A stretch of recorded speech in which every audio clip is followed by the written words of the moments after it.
Et le sentiment religieux en Chine? Ben, il n'y en a pas. J'explique toujours aux gens qui parlent avec beaucoup d'émotion, indignés d'ailleurs, que la religion en Chine est pourchassée, persécutée. Je leur dis laquelle? Alors ils me disent le christianisme. Je dis mais le christianisme, c'est pas une religion chinoise. Le christianisme, le Christ, Jésus-Christ, cet homme si magnifique, si doux, si bon, a été envoyé en Chine dans une caisse d'opium. C'est comme ça qu'il nous est arrivé, avec le fusil d'un côté et l'opium de l'autre. Comment voulez-vous qu'on l'aime? Comment voulez-vous qu'on comprenne le christianisme?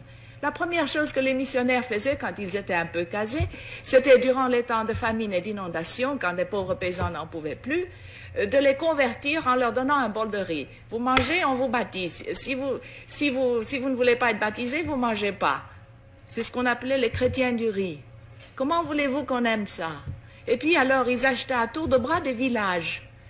L'Église catholique est devenue grand propriétaire terrien. C'est à elle qu'appartenaient à Shanghai tous les districts de prostituées. Comment voulez-vous qu'on respecte une église comme ça? Ça, c'est le christianisme. Et je ne parle pas du protestantisme, qui était tout aussi mauvais.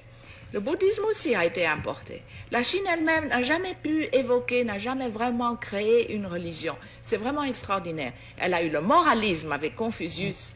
Elle a eu le taoïsme, qui est une chose très vague. Mais ce sont deux philosophies qui font du comportement moral humain la fin en elle-même. Il n'y a pas un ciel, il n'y a pas un paradis, il n'y a pas au-delà de la vie une vie meilleure. Ça s'arrête avec la mort.